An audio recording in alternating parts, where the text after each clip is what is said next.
시대의 환경도 그럽니다. 틀릴 수가 있지요. 그래서 그거를 그냥 그 말씀 그대로 적용하는 그런 것보다는 그 말씀이 갖고 있는 기본적인 틀 안에서 이 시대에 마땅히 아, 교회 안에서 이루어져야 할 것을 해 나간다고 하는 것이 아, 지혜가 필요하다고 생각을 해봅니다. 저는 20절에 있는 그 말씀, 범죄한 자들을 모든 사람 앞에서 꾸짖어 나머지 사람들로 두려워하게 하라 하는 이 말씀을 읽으면서 교회가 이런 거를 하는가 그러한 그 퀘션을 제가 던졌어요.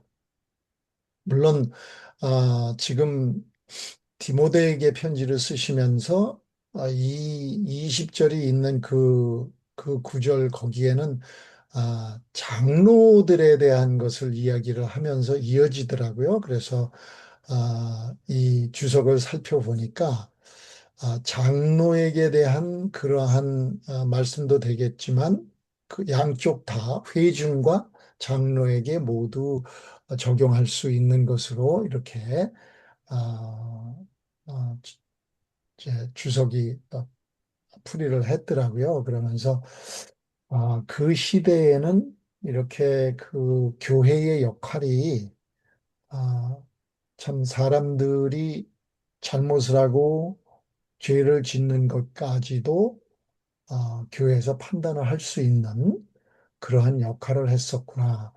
요즘 시대에 그러한 식으로 한다면 교회가 어떠한 그러한 갈등을 겪을까 그런 생각을 해보게 됐습니다. 옛날에는 뭐 글쎄요, 우리 어른들이나 교회의 그 지도자가 이렇게 얘기를 하게 되면 순종하는 그러한 것이 좀 많았던 것 같아요.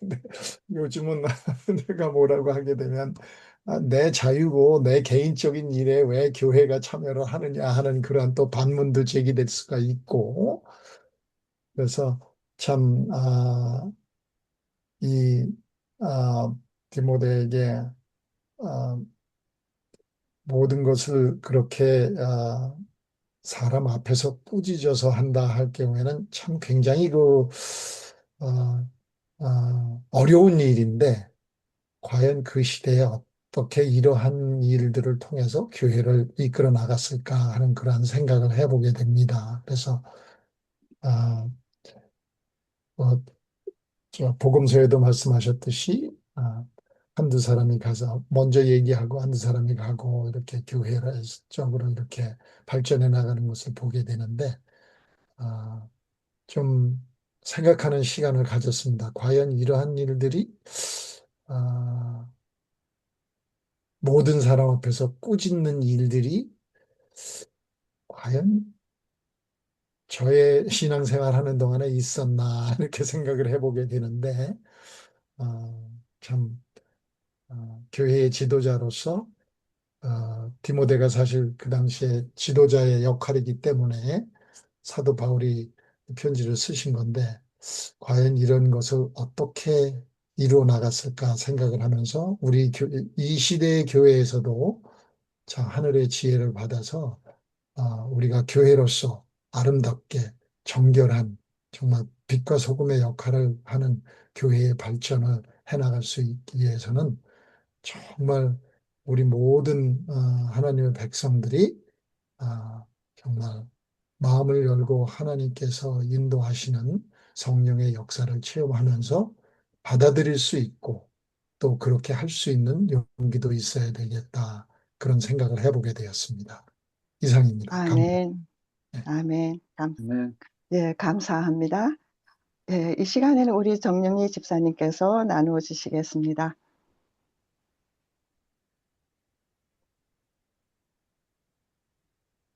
네, 지금 5장에서 계속 말씀들 하고 계시는데요. 저는 이 5장 읽으면서 가보에 대한 어, 말씀을 많이 하셨어요. 그리고 뒤에 가서는 또 저 장로님들에 대한 이제 택함을 받은 장로님들에 대한 관계를 이렇게 설명하셨는데 22절에 가서 아무에게나 갱설하지 하지 말고 이렇게 쭉 나가잖아요. 근데 23절에서는 이제부터 물만 마시지 말고 내 비위와 자주 나는 병을 인하여 포도주를 조금씩 써라.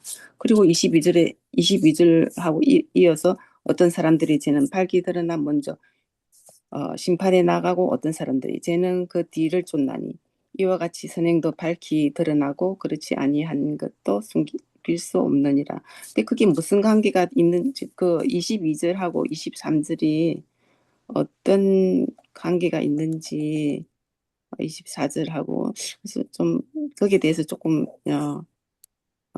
질문이 있어서 지금 이 시간에 가지고 나왔습니다. 예, 질문 들으시고 혹시 대답해 주실 분 있으면 좀 해주시기 바랍니다. 그럼 우리 김종식 장로님께서 말씀해 주시면 말씀해 주세요. 제가요, 네. 지금 그 6장에서 없는 그 말씀을 하신 거죠? 우리 정영희 집사님께서. 5장에 있어요. 5장 22절. 5장에는 5장. 말씀. 예, 예. 5장 23절. 22절, 23절. 23, 24, 25절. 예, 예. 예, 예. 예. 그 제가 말씀드리기 전에 제가 지난 안식일 날 오후에 여기 평택에 있는 조그만 교회에 방문을 했어요.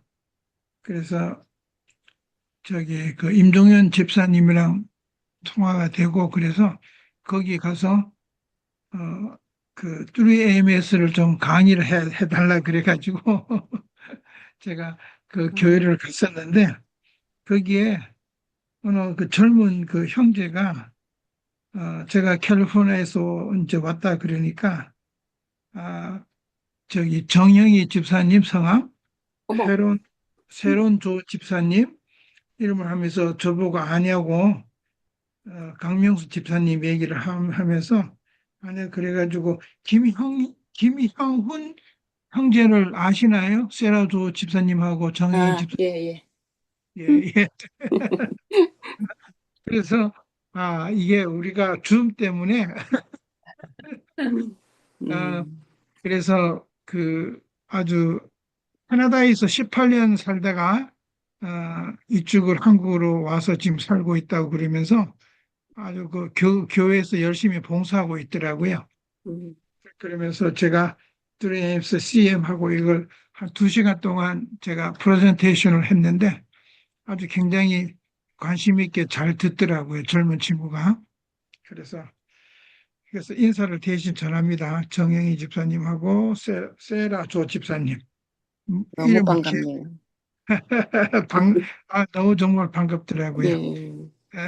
그 전혀 기대치 않던 곳에서 서로 얘기를 나누다가 또 이렇게 이분 아냐, 저분 아냐, 그러니까 굉장히 반갑고 좋았습니다. 그래서 좋은 시간을 가졌고 들어왔습니다.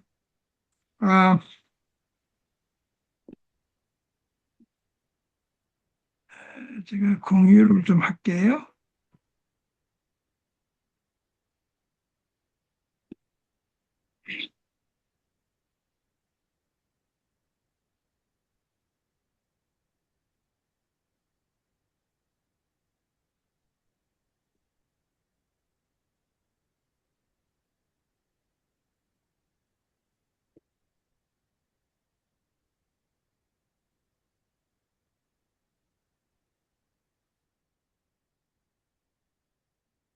아,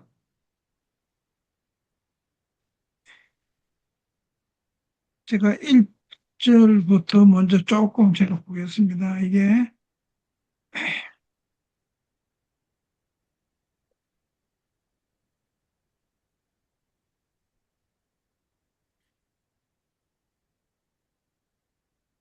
이 5장에서는 이제 정말 우리 그 가족으로 한 교회 단위에서 가족으로 사도 바울이 이렇게 비교를 하면서 그렇게 디모데에게 권면한 얘기가 5장 6장에 나옵니다. 여기에서 우리가 우리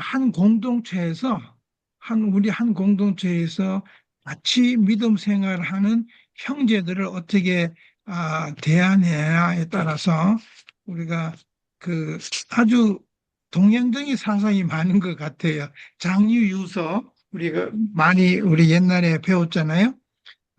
그래서 거기에 이제 연세가 많으신 분들을 존경하라 하는 그런 게 있는데, 여기에 재밌는 것은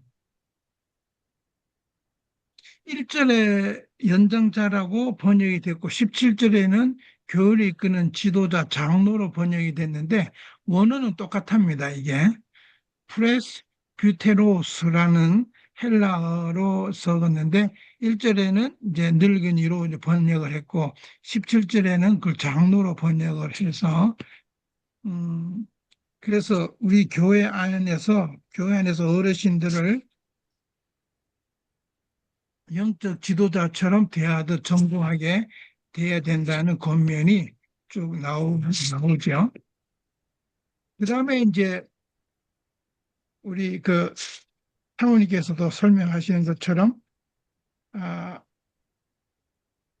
참가부에 대해서 이제 말씀하시는데, 이건 가부만 혼자 된 여자분만 얘기하는 것을 좀 떠나서 소외된 사람들, 도움이 필요한 사람들에 대해서 전반적으로 예의가 있는 것 같아요. 그래서 아까 사모님께서도 말씀하신 것처럼 그게 정말 그 사람이 도움이 필요한가를 한번 자세히 판단을 해야 된다라는 걸 말씀을 하셨고, 그래서 자녀나 손자가 있는가, 만약에 없다면은 정말 없고 만약 손자나 자녀가 있으면은 가족이 우선적으로 부양을 해 책임을 지도록 하라 하는 질서를 정립을 잘 하셨어요. 그리고 만약에 자녀나 손자가 없는 경우에는 그런 경우는 교회가 전적으로 그 필요한 분을 여기서는 가부로 되어 있지만 전체적으로 도움이 필요한 사람을 도와야 된다. 그러니까 1차적으로는 가족들이 그걸 일을 해야 된다라는 거가 거기에 나오죠. 그 다음에 이제 그 17절에 보시면은 이제 그 장로에 대한 특별한 존경을 표하라는 그런 얘기가 나옵니다. 그래서 아 그래서 3절에 과부를 존대하라는 그 얘기와 17절에 이 장로들을 어, 존경하라는 단어를 티베라는 티메라는 단어를 같이 썼습니다. 그래서 존경심을 넘어서는 실질적인 가치 지불과 재정적인 후원을 포함한다고 그래요. 여기에 원어의 원래 뜻은 그냥 우리가 인사 차례 정도로 하는 것이 아니라 재정적으로도 도움을 주는 그런 단어가 티메랍니다. 그래서 교회에서 필요한 도움이 진짜로 필요한 사람을 잘 분간해서 그렇게 도움을 줘야 되고, 여기에서 또 장로로 이제 지칭이 된 분한테는 지금은 아마 이제 목사님 정도로 될 거예요. 지금은 와서는. 그러니까 목사님을 재정적으로 교회가 서포트를 해야 된다는 기본적인 그 조직의 운영을 여기서 얘기를 할 것 같습니다. 그래서 사랑을 이렇게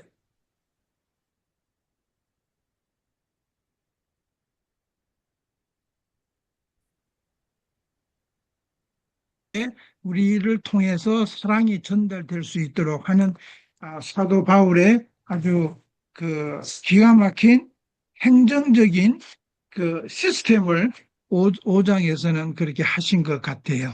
그래서 저는 사도 바울의 편지서를 읽으면서 정말 하나님께서 쓰시는 사도 바울이 라는 것을 다시 한번 제가 이제 인식에 인식을 더하게 되고 또 말씀마다 깊이가 있고 체계적이고 질서를 유지한다는 것에 너무 제가 감동을 많이 받았습니다.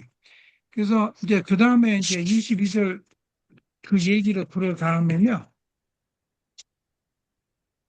아, 여기에서 어,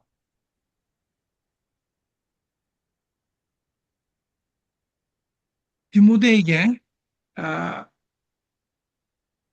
디모데가 건강이 별로 안 좋은 것 같아요. 건강이. 그래서 위장병을 가끔 이렇게 어, 가끔 위장에 좀 문제가 있어서 소화나 이런 것들이 잘 안 되는 것으로 저희들이 추측을 합니다. 그런데 여기에서 이 성경절을 그래서 포도주를 조금씩 마시라 그랬을 적에 어떤 분은 이 포도주라는 원어를 찾아보고 이 포도즙인데 포도주로 잘못 번역을 했다라고 해서 구태여 포도즙으로 고집하는 분들이 계세요. 그런데 사실은 포도즙이 아니고 이때 헬라어는 포도즙하고 포도주를 같이 썼습니다. 단어가 똑같습니다. 그래서 포도즙을 할 적에도 그 단어를 썼고 포도주를 할 적에도 그 단어를 썼습니다. 그래서 문맥이나 그 전체적 문단을 통해서 포도즙으로 해석할 수도 있고 포도주로 해석할 수가 있는데 여기에서는 포도주로 번역하는 거가 더 바람직하다고 봐요. 두 번째 문제는 그 무슨 문제가 생기냐면은 아, 많은 기독교인들 중에서도 이러한 몇 가지 구절을 대고 이거 봐라 사도 바울이 포도주를 먹는 것을 금하지 않았다라고 말하는 분들이 흔히들 인용하는 구절이에요. 바로 이 구절이. 그런데 아, 여기서 포도주는 이 디모데에게 약으로 먹으라고 그런 거예요. 약으로. 그래서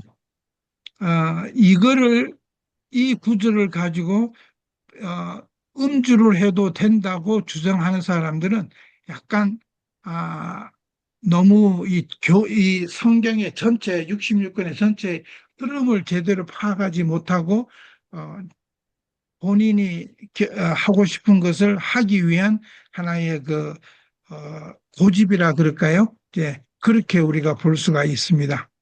그래서 여기에서는 하나의 성비약으로서 디모데에게 사도 바울은 가끔씩 그거를 쓰라고 위장병을 해서 쓰라고 얘기를 한 것 같습니다.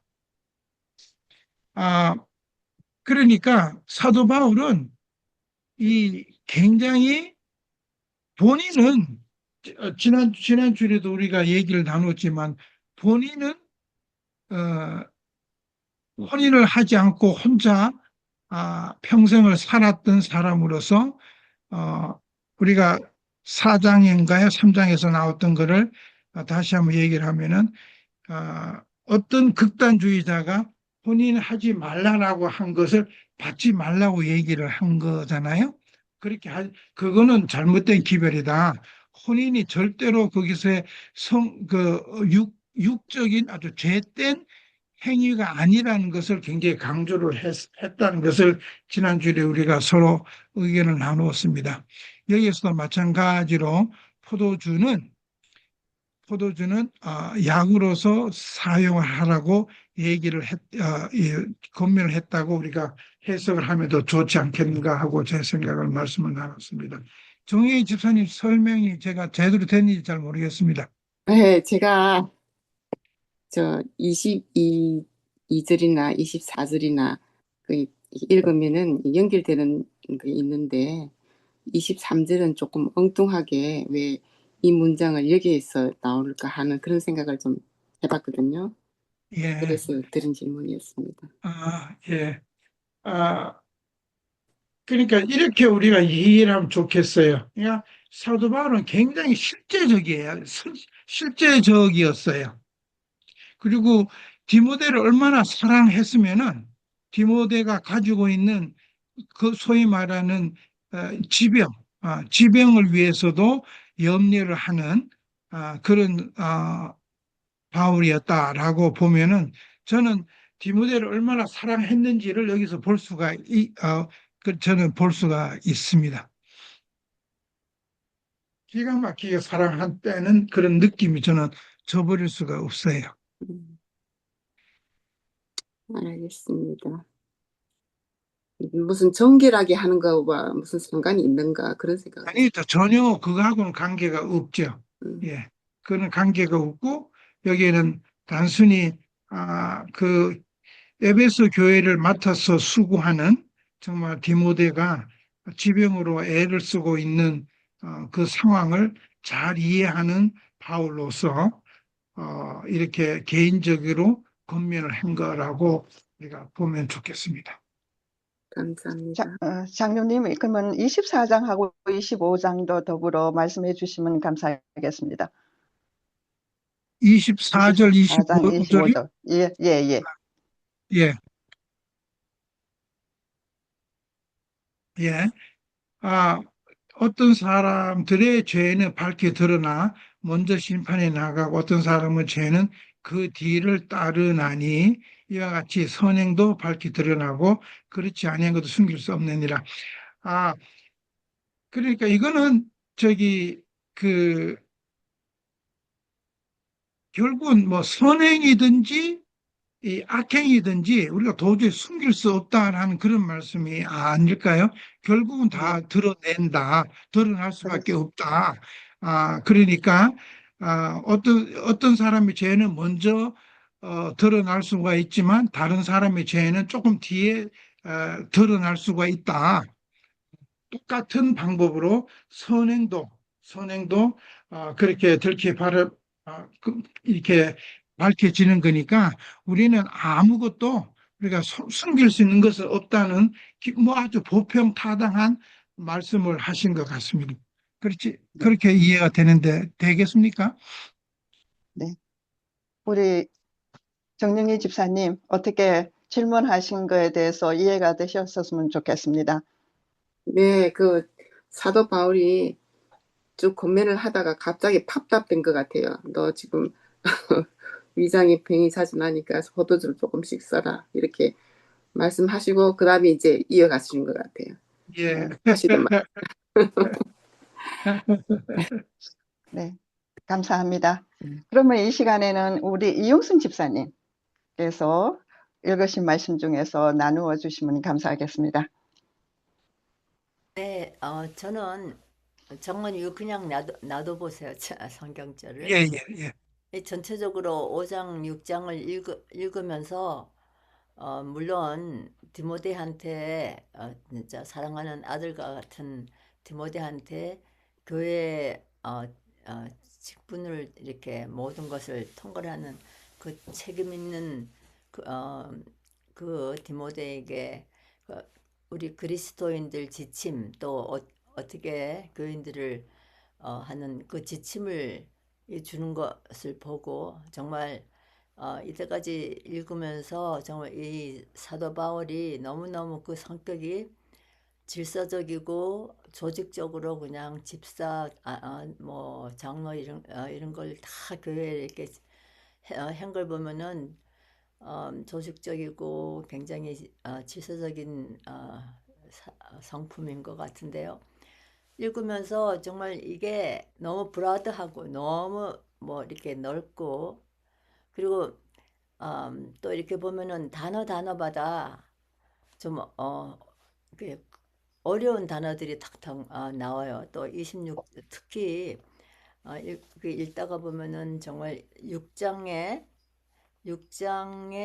12절부터 하여튼 이 선한 12절 6장으로 갈까요? 예, 6장에서 12절부터 다른 거는 이제 우리가 이제 좀 저와 좀 이해를 하면서 정말 우리의 기준을 너무너무 높게 잡아야 되겠다 참 이렇게 했는데 12절부터 거기서 어, 그 우리가 믿음의 선한 싸움 싸우라. 선한 싸움, 이 선한 말들이 12절에도 나오고 선한 싸움 또 선한 증언 또 선을 행하고 선한 사업을 하고 이렇게 이거는 이 선에 대해서 어디까지 그러니까 이것을 이 선을 어떻게 설명을 해갖고 그 선을 어떻게 이해를 해야 되나? 그러니까 이 선의 목적은 예수님인가? 그러면 예수님이 생활하신 그대로 해야 되는 거 아니면 이때까지 5장, 6장 여기서 말한 이 모든 것이 우리가 믿음의 선한 싸움을 이걸 지키려면은 우리 마음에 그런 싸움을 하면서 내한테 없는 것을 있도록 하기 위해서 선한 싸움을 싸우려는 것인가. 하여튼 저는 여기에 대해서 굉장히 선한 것들, 너무너무 선한 것을 추구하기 위해서 이때까지 나의 진짜 크리스천 삶에 이것을 굉장히 생각을 많이 했는데 여기서 구체적으로 생각하려니까 너무너무 복잡해지고 이 생각할 것들이 너무 많아서 여러분들 중에서 이 말씀을 어떻게 이해를 하면 좋고 간단하게 내 마음에 쫙 들어올 수 있는 그런 설명을 해줄 수 있으면 좋겠습니다. 선한 것이 하나님이 선한 것 선하시 외에는 없다 하지만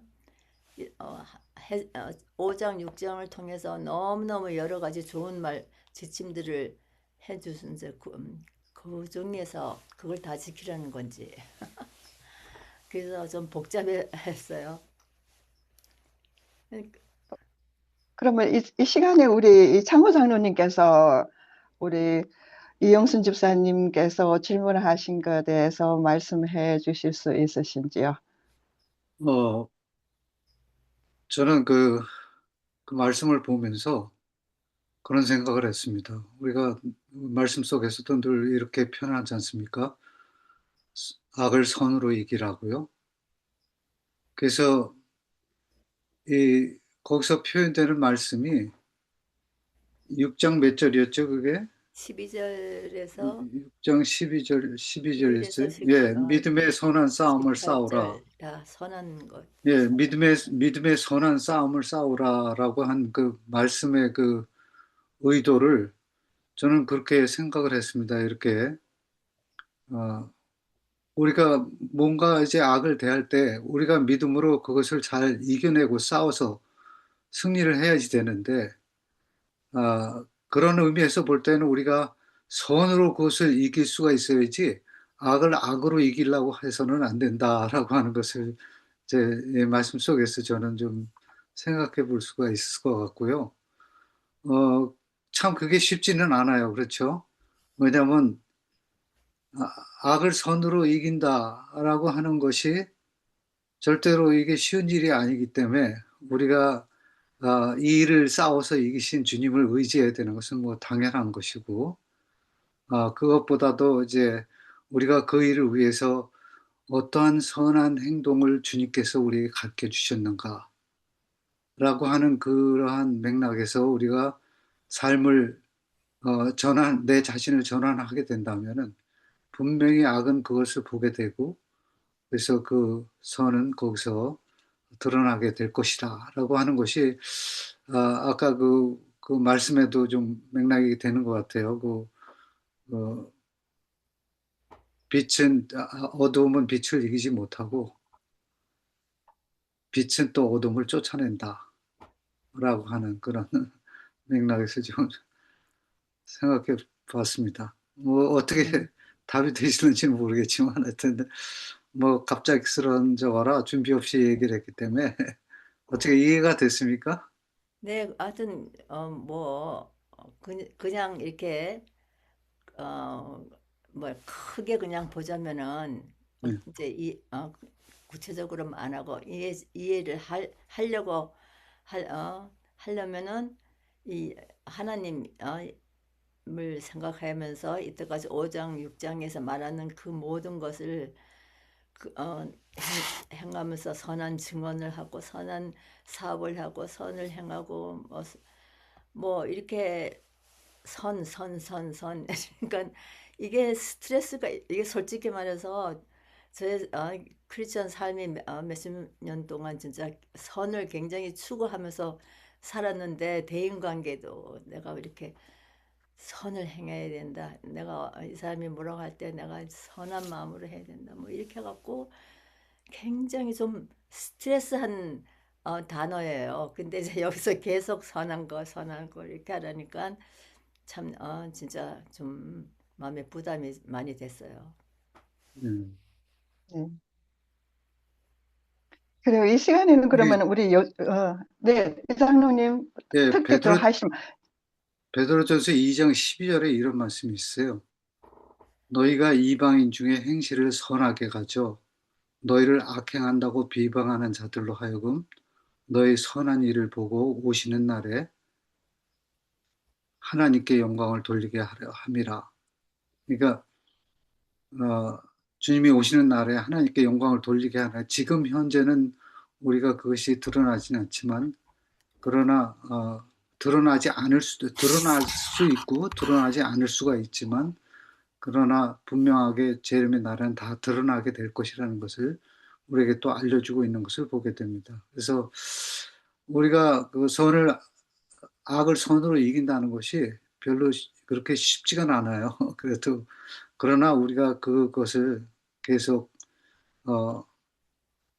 이 선한 일을 함으로 인해서 그 선한 일을 보고 악한 일을 하는 사람들이 그것을 깨달았고 자기가 잘못되는 것을 알게 해주는 것이 굉장히 필요하다라고 하는 것을 또 여기서 보게 됩니다. 네, 네, 잠깐요. 네, 감사합니다.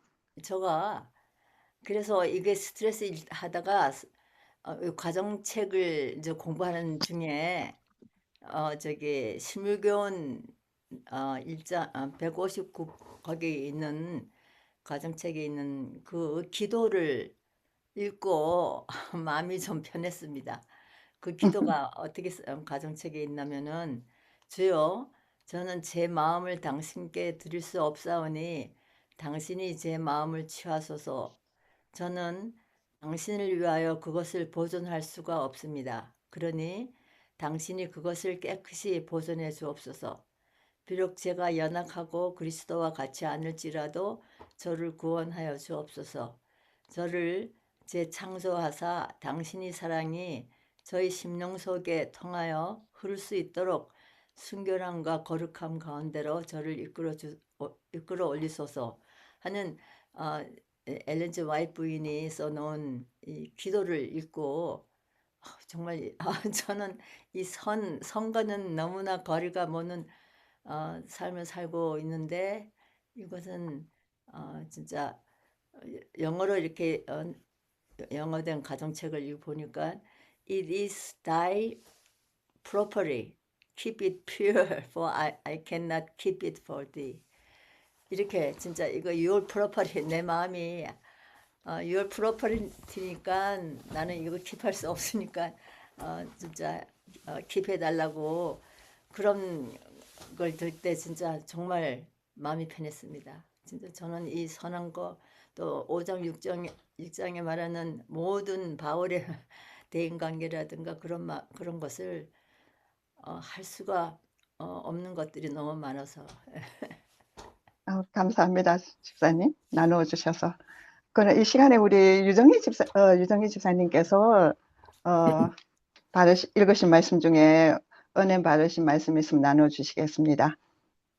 네, 저는 이 사도활 선생님께서 이 어린 디모데를 가르치고 정말 그 교회의 지도자가 되기 위한 그러한 것을 가리키는 걸 보면서 참 제가 깊은 감화를 받았습니다. 지금 여러분들께서 성경을 통해서 하나하나 설명을 하셨는데 저는 그 사도발 선생님께서 이 디모데를 얼마나 사랑하면은 그 자기가 떠난 후에 이 디모데가 교회를 지키고 또 목회 생활을 하는데 교인들에게 어떻게 되어야 되는 것을 가리키는 걸 보면서 참 저희가 교회에서 이제 저희들도 이제 나이가 많고 이렇게 교회 생활하면서 어떻게 이 우리 교인들에게 해야 되나 하는 것을 배우게 되는데요. 그러니까 5장은 교회 내에서 그 관계와 봉사를 통해서 우리가 교우들에게 서로 사랑하고 그리스도의 사랑을 서로 나타내는 그러한 관계를 말씀하신 것 같고요. 6장은 그 돈에 대한 태도와 믿음의 선한 싸움을 통해서 우리가 오래 믿은 사람으로서 우리가 어떻게 살아야 되는 절제 생활을 이야기한 것 같습니다. 그래서 이 5장 속에서 특히 제가 감화받은 것은 참 가부를 구제하는 일에 우리가 마음을 많이 써야 되겠다 하는 생각이 들어요. 저희 교회도 혼자 사시는 몇 분들이 있는데 정말 그분들인데 제가 이제까지 정말 오래 믿음 생활하면서 그분들에게 어떻게 대해왔는가 하는 걸 생각할 수 있는 시간이 필요했고요. 또 그 다음에 또 목사님이나 장로님들에게 정말 그만큼 이렇게 존중해주고 또 그만큼 이렇게 사랑해줬는가 하는 것을 반성하는 그런 기회가 좀 됐습니다. 감사합니다, 집사님. 감사합니다. 이 시간에 우리 세라조 집사님 들어오셨는데요. 어떻게 디모데전서 5장 6절에서 어떻게 나누어 주실 말씀이 있으신지요? 나누어 드릴 거 없고요. 네. 열심히 잘 배우고 있습니다. 늦게 들어와서. 감사합니다. 이렇게. 예, 감사합니다. 네. 그러면 우리 사륜윤 집사님이 들어오셨는데요. 어떻게 사륜윤 집사님께서 디모데전서 5장 6절에서 특히 나누어 주실 말씀이 있으신지요? 네, 저는 그냥 아까 5장들은 뭐 많이 말씀하셨는데 그냥 퀘스천은 거기에 조금 퀘스천이 뭐냐면 그 위장에 문제가 있는데 물만 마시지 말고 네 비위에 그 이게 나는 병에 대해서 포도주를 조금 써라 하는데 거기에 대해서 조금 퀘스천이에요. 위장에 포도주를 쓰면은 위장병이 낫나? 그거에 대한 좀 퀘스천이고요. 그다음에 여기 6장에는 참 많은 말씀들이 있으셔서 좋은 말씀을 많이 해주셨는데 여기에 대한 말씀에서 저는 그것을 보게 됐어요. 11절, 12절 여기에 말씀에 오직 너 하나님의 사람아 이렇게 말씀하시면서 너희들을 이것들을 피하고 의의 경건과 믿음과 사랑과 인내와 온유를 쫓으며 믿음의 선한 싸움을 싸우라 영생을 취하라 이런 말씀이 우리가 이 믿음을 우리가 받기 위해서 이 선한 싸움을 항상 싸워가고 그 다음에 영생은 우리가 취하는 거라 이러는 말씀이 제게 조금 와닿았어요. 이게 우리가 싸움을 싸워서 취해야 되는 것들에 대한 거. 그 다음에 이 믿음도 또 이 사랑도 우리 어딘가 저는 이제 그런 생각을 했어요. 제가 이 우리 제7일 안식일 예수 재림교회를 들어온 지가 많이 안 됐기 때문에 사실은 집안들과의 문제들도 많아요. 형제들 간도 문제가 많고 그런데 저는 한동안 또 막 선교를 나가시는 분들이 참 부럽고 어떻게 저렇게 할 수 있는가 또 이러한 것들을 생각하다가 제가 마음을 바꾸기로 했어요. 성경 공부를 하고 또 기도를 하면서 저희는 이제 집에 남편도 아직 교회를 안 나가고 아이도 교회를 가다가 안 가고 제가 원래 장로교 사람인데 그 다음에 식구들이 저를 반대로 해서 싸우려고 해서 이 어려움을 참 많이 겪었어요. 게다가 여기 있는 동생하고도 제가 풀고 이러면서 제가 생각을 하기를 그렇게 생각을 바꿨어요. 오늘 요번에 한국 갔다 제가 수요일 날 왔거든요. 한국 가서도 제가 이것을 보이기로 결정을 했죠. 아, 이게 선교예요. 라고 생각을 했어요. 하나님, 이게 선교죠. 내가 식구들한테 내 사랑을 보여주고 또 그들이 어려움이 있으면 내가 그들한테 선교금을 준다라고 생각을 하고 주는 것도 아, 이게 선교라고 생각을 아마 하는 게 옳지 않을까 그런 생각을 했어요. 그래서 될 수 있으면 제가 선한 뜻을 보이고 나도 하나님을 믿고 안식일 교회는요 이렇게 생각을 해요. 구약을 대체적으로 믿으며 그다음에 십계명을 지켜서 이렇게 막 뭐랄까 계명만 지키는 사람들 정말 믿음이 없는 사람들 예수를 안 믿는 사람으로 오해를 받을 수가 있더라고요. 그래서 저는 예수를 나도 믿는 사람이고 우리는 신약과 구약을 다 아우러 믿으며 그 말씀을 전체적으로 한다. 제가 잘못 전해진 게 뭐냐면 우리 집안에는요. 다니엘서와 요한계시록만 연구하는 그러한 안식일 교회로 오인을 받은 거예요. 그래서 제가 그거에 대한 거 그다음에 나도 하나님을 믿으며 내가 디모데전서도 공부하며 히브리서도 공부하며 로마서도 공부하며 이 전체적인 구약과 신약을 아우러서 공부함을 또 내가 얼마만큼 하나님을 사랑하고 하나님만이 아니라 예수님을 사랑하고 예수님 없이는 우리가 구원에 이르지 못한다는 것을 보여주려고 노력을 조금 하고 왔어요. 그리고 아멘. 사랑의 실천을 내가 선교를 가서 사랑의 실천을 그 사람들한테 나눠주는 것이 아니라 그것도 할 수 있지만 내가 내 집에서 내가 먼저 변해야 되겠다. 내가 아멘. 변해서 먼저 하나님에 대한 거를 내가 어떻게 하나님을 믿고 어떤 하나님의 사랑을 실천하는지를 보여줘야 되겠다.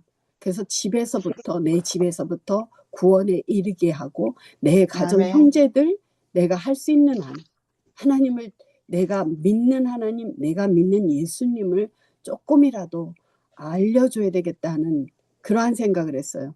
우리 집안도 아멘. 교회를 다 다니던 사람들이고 일평생 믿은 사람들이지만 이거에 대한 거를 제가 여기에 지금 이게 저한테 많이 와닿았어요.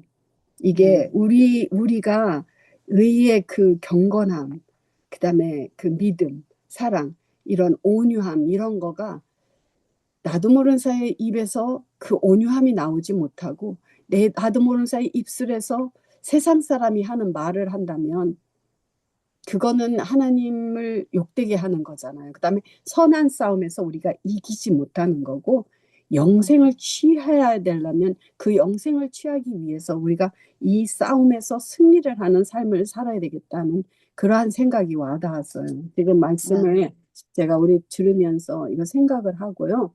그다음에 또 한 가지 우리 아까 김 장로님이 말씀해 주실 때 어떤 사람의 죄는 드러나고 어떤 사람들은 이 마음에 있잖아요. 그게 우리가 겉으로는 경건한 척하고 그러는 사람들은 우리가 죄를 바라볼 수가 없잖아요. 그거는 이제 하나님이 정말 아시는 죄고 또한 선행을 하는데도 선도 내 의로 선을 행할 때가 많잖아요. 그러면 그건 우리 사람은 알 수가 없어요. 그러면 그 사람들에 대한 건 우리가 오래 참으면서 우리도 함께 그거를 바라봐야지 그 순간에 그 사람이 저 사람이 선을 행했어 저 사람은 이럴 거야 하고 우리가 그런 것도 판단하는 것도 우리가 조심해야 되겠다는 그런 생각을 했습니다. 죄도 마찬가지고 죄가 막 그 사람에게 드러난 것 같은데 그 사람이 이렇게 술을 좀 마신 것 같지만 그 속에서 하나님에 대한 그 갈망이 있고 내가 이렇게 이걸 바꾸지 못하는 거 내 이 헤빗을 하나님 앞에 막 내려놓고 하려고 그러는데도 안 될 때가 있잖아요. 그런 사람들을 우리가 막 정죄하는 것도 우리가 또 생각을 해봐야 될 것 같다는 그런 생각을 여기서 조금 받았습니다. 아멘. 감사합니다. 감사합니다. 여기까지입니다. 네, 감사합니다. 이제 우리 창호 장로님께서 바르신 말씀에 대해서 좀 나누어 주시겠습니다. 예, 아주 좋은 말씀을 해주셔서 좀 잘 들었습니다. 사실 저도 이렇게 5장을 보면서 1절, 2절이 굉장히 전 항상 그런 것들이 좀 마음에 와닿더라고요. 여기 보면은 늙은이를 어떻게 권하고 존경해야 할지, 젊은이들에겐 또 어떻게 해야 될지, 형제들에겐 또 어떻게 해야 할지, 또 늙은 여자들에게는 어떻게 해야 할지, 마치 아버지 하듯 어머니 하듯 이렇게 해야 되고 또 자매들에게는 순결하게 대해야 될 것들을 얘기를 해주는 것을 보면서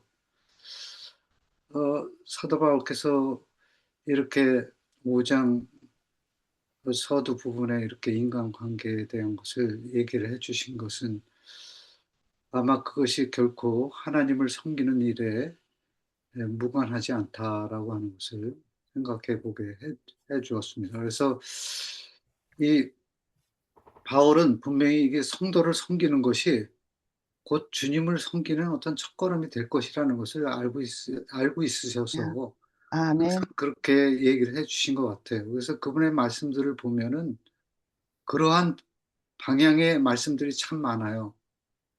그래서 그런 것을 볼 때, 이 사람을 어떻게 섬기느냐, 우대하고 존경하고 또 서로 어떻게 사랑을 나누고 하는 이런 관계적인 것들이 결코 하나님을 섬기는 일하고는 무관하지 않다. 분명히 깊은 연결성이 있다라고 하는 것을 생각해 볼 수가 있었습니다. 그래서 이 골로새서 3장 23절, 24절에 보면은 이런 말씀이 있어요. 무슨 일을 하든지 마음을 다하여 주께 하듯 하고 사람에게 하지 말라. 그리고 이는 기업의 상을 주께 받을 줄 아나니 너희는 주 그리스도를 섬기느니라. 이렇게 말씀해 주시면서 이러한 것들이 그리스도를 섬기는 일에 깊이 관련이 있다라고 하는 것을 여기서 보여주는 것을 보게 됩니다. 그래서 참 우리가 서로가 서로에게 어떻게 우애하고 존경하기를 해야 되는가. 로마서 12장 10절 11절에도 사도 바울이 이렇게 표현하고 계세요. 형제를 사랑하여 서로 우애하고 존경하기를 서로 먼저 하며 부지런하여 게으르지 말고 열심을 품고 주를 섬기라.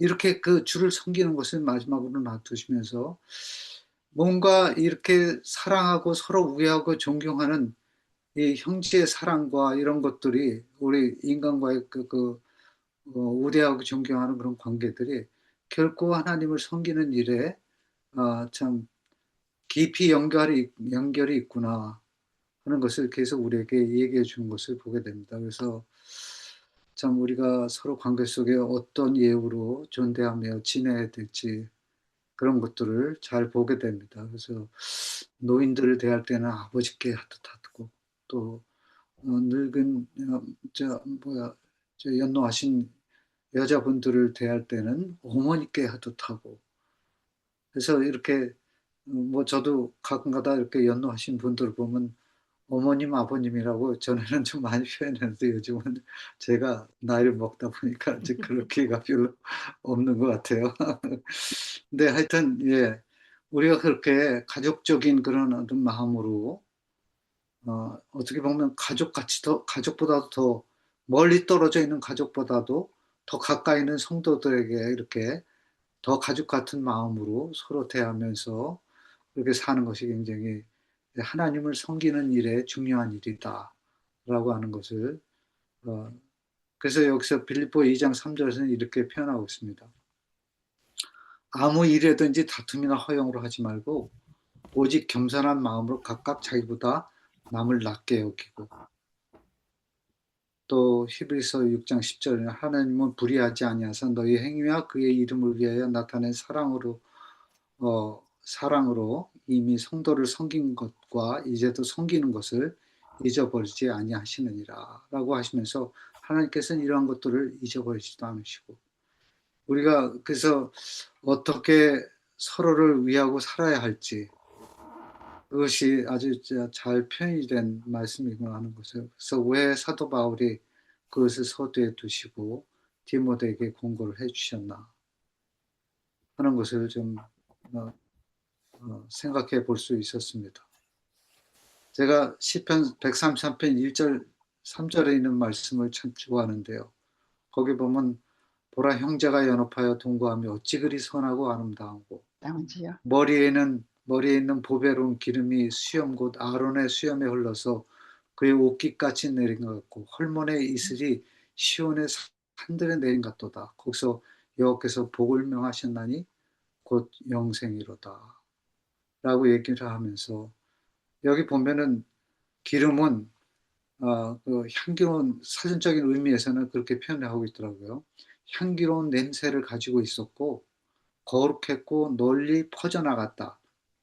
그것이 아론의 머리에 부어졌을 때 그 옷 위에 떨어졌다. 형제 사랑도 이와 같다. 그것은 그 향기와 거룩한 가마로 모든 사람을 축복한다. 이렇게 써 있고요. 또 헐몬 이슬은 이렇게 또 표현되어 있더라고요. 원기 회복의 상징, 하늘에서 연원한 형제 사랑은 원기를 회복시키고 소생하게 한다는 그것은 하늘 본향에서 누릴 칭교를 미리 맛보는 것이다 라고 이렇게 표현하면서 이 근원적인 것은 그 연원이라는 말을 통해서 하늘에서부터 그 근원적인 것이 있다는 것을 얘기하고 있는 것을 보게 됩니다. 그래서 참 지극히 작은 자에게 한 것이 곧 내게 한 것이다 라고 하신 그 마태복음 29장 40절 우리 예수님의 말씀이 우리가 참 생각이 되는데 우리가 이 사도 바울은 늘 그랬지 않습니까? 내 몸에서 그리스도가 존귀하게 되려 함이라. 그래서 이 또 내가 사는 것이 아니요 그리스도께서 사시는 것이다 이렇게 표현하시면서 뭔가 항상 그리스도를 먼저 나타내고 또 존귀케 하고 하는 그런 과정을 보게 됩니다. 우리가 삶 속에서 서로가 서로를 대할 때 어떻게 우리가 대해야 되는가? 그것이 바로 하나님의 섬김의 과정이 아닌가? 그렇게 저는 교훈을 얻어봤습니다. 감사합니다. 네. 여기까지 하겠습니다. 네, 감사합니다, 장로님. 우리 강명숙 집사님 들어오셨습니까?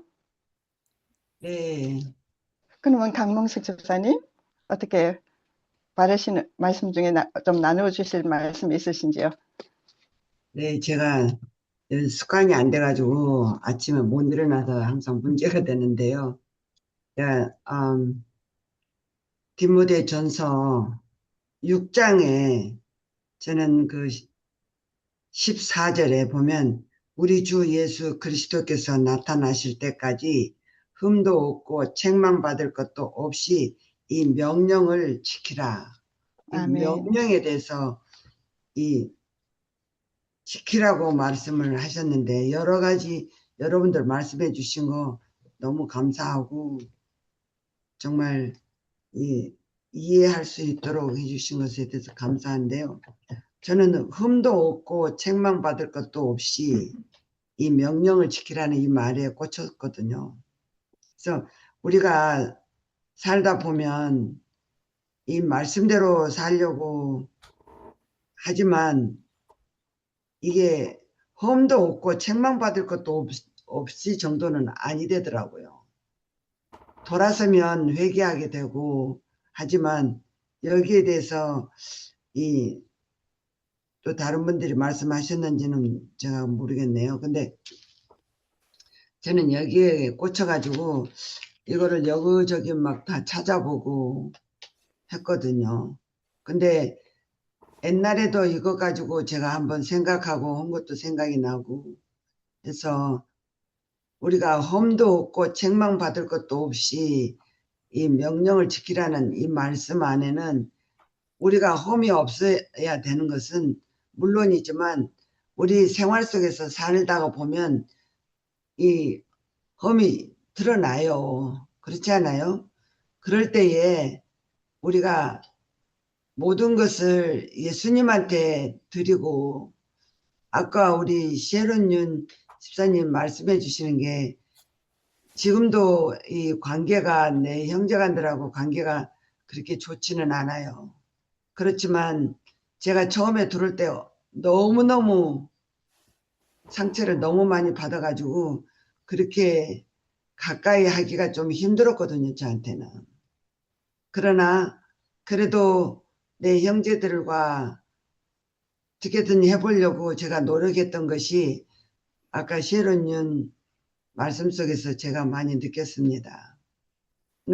우리가 흠도 없고 책망받을 것도 없이 우리가 살아갈 수 있는 비결은 예수님한테 이실 짓고 하는 거, 그리고 용서받는 거, 그리고 하나님한테 내가 다시는 아버지 이런 행동하지 않도록 도와달라고 기도하는 거, 그랬을 때에 위로받고 내가 안 하려고 노력하는 거, 끊임없이 나에게 그냥 폭격 같은 그냥 질책을 하면서 막 나에게 그 안식교에 들어갔다고 그렇게 말을 할 때는 너무너무 그 많은 내 형제간들 중에 동생들에게 우리 아버지에게 너무 상처를 많이 받아서 또 우리 외가 식구들이 다 여기 와 있거든요. 그래서 외가 식구들한테도 막 받아서 이거를 아버지가 해결해 달라고 하나님이 감당할 수 있게 해달라고 울부짖을 때가 참 많았었거든요. 그래도 시간이 가고 40년이 지나가고 나니까 그래도 그네들이 내 도움이 필요할 땐 나에게 부탁할 때는 아 이것이 나의 기회다 하고 성심껏 해주었던, 또 거기다가 우리 엄마까지 오니까 내가 문제다고 그냥 했던 것을 그래도 하나님이 여기까지 인도해 주심을 감사하고 우리가 끊임없이 우리의 이 드러난 죄를 아버지 앞에 내려놓는 것, 그리고 용서받는 것, 이것이 저에게는 가장 위로가 된다고 생각이 들었습니다. 다른 분들은 또 어떻게 생각할지 모르겠네요. 여기까지입니다. 네, 집사님 감사합니다. 네, 오늘 저는 디모데전서 5장 6절에서 저에게 주는 말씀의 교훈을 5장 13절의 말씀을 제가 깊이 생각해 봤습니다. 또 13절에 이런 말씀이 있습니다. 저희가 게으름을 익혀 집집에 돌아다니고, 이건 젊은 가부에 대해서 하는 말씀이죠. 게으를 뿐 아니라 막는 데는 편론을 하며 이를 만들어 마땅히 아니할 말을 하나니. 저는 젊은 가부로서 참 이 행실을 좀 조심히 해야 되겠구나 하는 것을 교훈을 받았습니다. 그리고 6절에 보시면은 6장 6절에 보시면은 6절, 7절 이렇게 보시면 8절, 9절 이거 보시면은 그러나 자족하는 마음이 있으면 경건이 큰 이익이 되느니라. 우리가 세상에 아무것도 가지고 온 것이 없음에 또한 아무것도 가지고 가지 못하리니 우리가 먹을 것과 입을 것이 있은즉 족한 줄을 알 것이니라.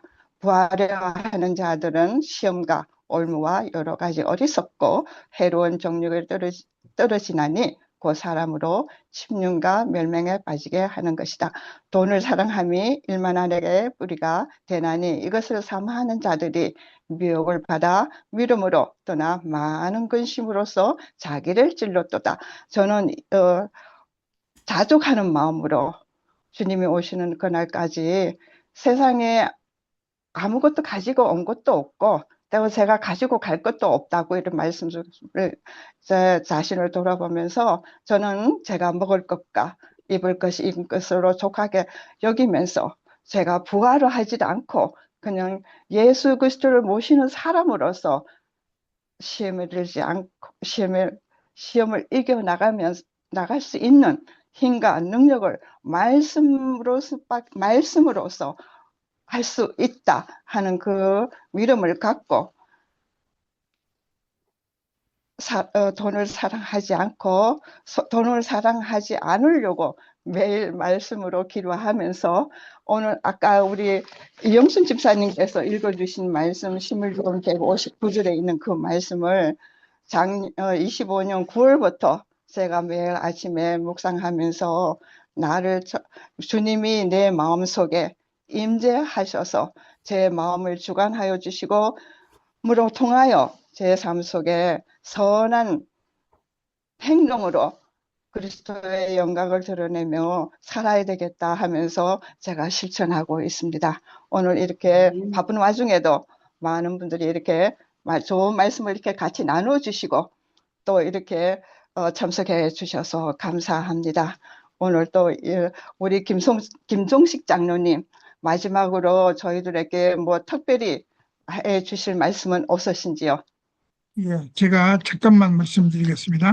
아까 쉐론 윤 집사님께서 이제 말씀하신 거하고 그 5장에 나오는 이제 사도 바울이 디모데에게 포도주를 조금씩 마시라고 얘기한 거가 그게 도움이 될까라고 생각을 하셨다 그러셨잖아요. 아까 그러셨죠? 그게 제가 제대로 알아들었나요? 네, 맞아요. 그거는요.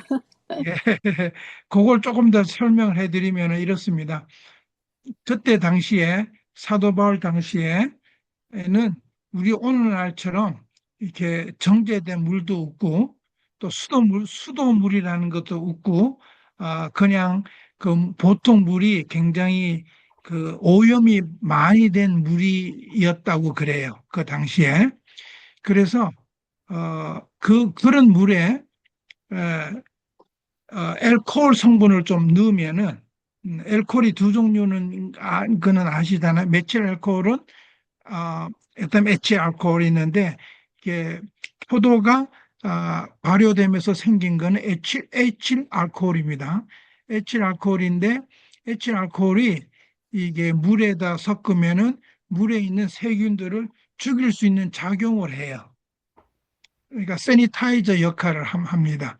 그래서 맹물만 마시는 것보다 이렇게 세니타이저를 해서 물을 마시라고 했을 경우에 세니타이저 하지 않는 이렇게 오염이 된 물을 먹을 경우가 많기 때문에 그런 경우는 배탈이 많이 나죠. 제가 이제 아프리카나 인도나 이런 데를 가면은 가끔 설사를 해요. 왜냐하면 물이 바뀌어서 그렇습니다. 물이.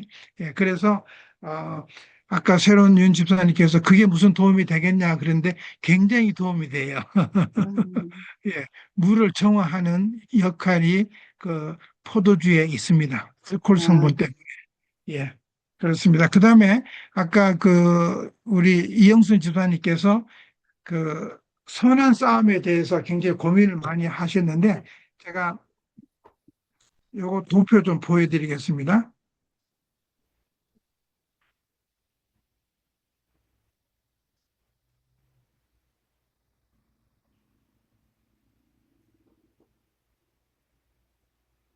육장에는 경건과 믿음의 선한 싸움에 대해서 사도 바울이 마지막으로 디모데에게 얘기한 내용입니다. 그때 당시에 그 거짓 교사들이 어떤 이익을 취했냐면은 이 헌금을 강요하는 경우가 많았대요. 그리고 부유한 자들에게 접근해서 재정적으로 후원을 착취한 경우도 있고, 그거는 어떤 거와 비슷하냐면은 현대의 기복신앙하고 똑같습니다. 교회에다 헌금을 많이 내면 복을 받는다 하는 그런 식으로의 가르침을 가능한 대로 피하라는 그 말씀이 있고, 하나님의 사람의 길이라는 것은 아까 우리 에스더 집사님께서 말씀하신 것처럼 자족하는 마음이 있는 사람의 마음이 참된 경건이라고 되어 있습니다. 우리가 스스로 있는 것, 자기가 처해져 있는 상황을 그거를 만족하게 느끼지 못하는 사람은 굉장히 어려움이 있는데 아까 집사님께서 말씀하신 대로 내가 처해 있는 상황에 대해서 자족할 수 있는 사람은 바로 하나님의 사람이라고 우리가 볼 수가 있는 겁니다.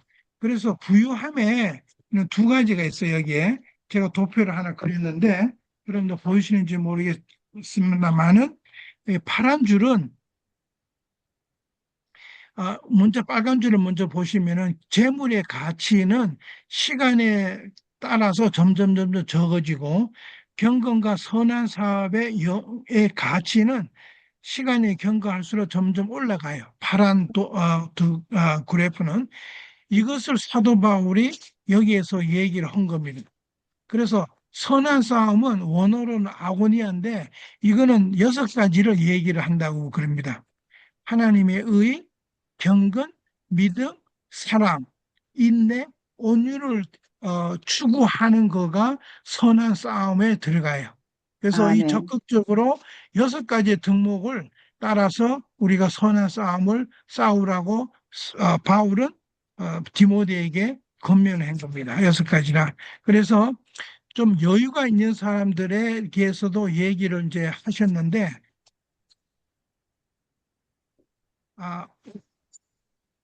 현재의 재물에는 정말 정함이 없는 거예요. 언제 사라질지도 모르는 겁니다. 그래서 우리가 하나님께 소망을 둘 적에 이것을 모든 것을 우리에게 후히 주시는 하나님께 우리가 소망을 두고 그래서 나눠주기를 좋아하고 너그러운 마음을 가지라고 이 사도 바울은 지속적으로 6장을 통해서 얘기를 합니다. 그래서 가능한 대로 우리가 가지고 있는 것들을 선한 사업에 이렇게 나눠질 적에 비로소 참된 생명을 우리가 쌓을 수 있다라는 아멘. 거가 바로 6장의 전체적인 그 이야기입니다. 그래서 이 경건이라는 그것은 여기 보시면은 마지막에 경건이라는 것은 하나님을 향한 올바른 두려움과 예배하는 삶의 태도, 거짓 아멘. 교사들은 이를 돈벌이 수단으로 전략을 시킨 거예요. 당시에 그랬습니다. 거기서 떠나서 스스로 자족하는 우리가 해야 된다. 외부 환경에 흔들리지 않고 내면의 충만함을 누리는 상태를 자족한다고 그래요.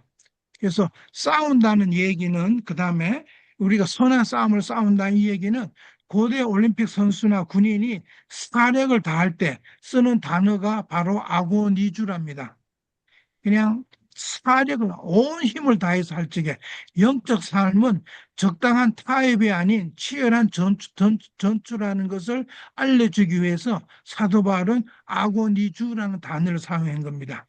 그래서 마지막에 우리가 위탁을 할 적에 은행이나 믿을 만한 사람에게 맡기는 귀중한 우리에게 맡겨진 보험의 진리를 생명을 걸고 지켜내야 합니다. 라고 이렇게 요약을 할 수가 있겠습니다.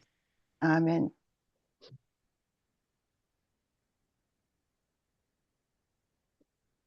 어떻게 다른 분들 질문이 있으신지요? 이 시간에 끝으로 질문이 없으시면은 우리 마지막 기도로서 사론 윤 집사님이십니다. 사론 윤 집사님 기도로서 이 시간을 마치겠습니다.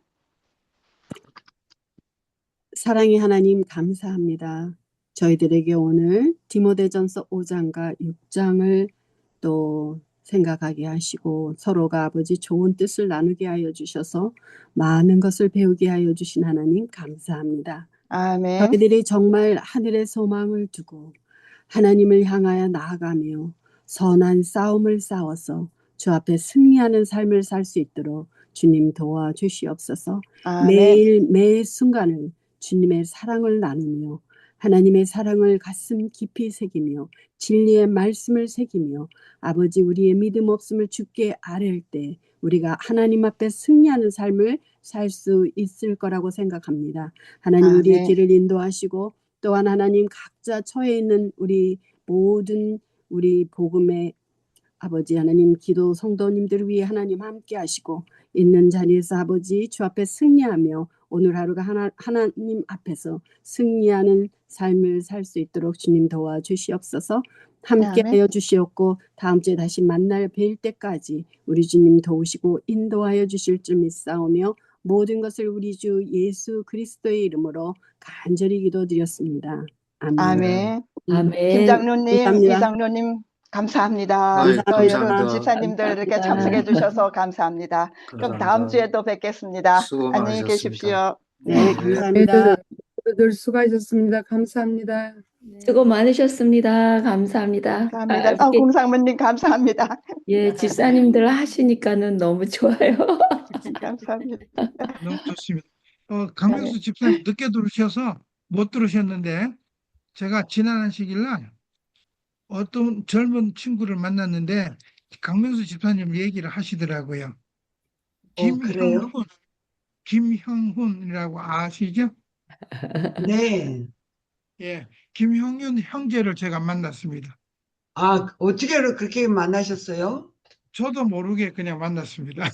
아, 네, 그래서 우리가 성경 공부 같이 하고 있어요. 그분이요. 예, 맞아요. 예, 그렇게 얘기 들었습니다. 제가 안식일 날 그 조그만 교회에 초대를 받아가지고 3AMS를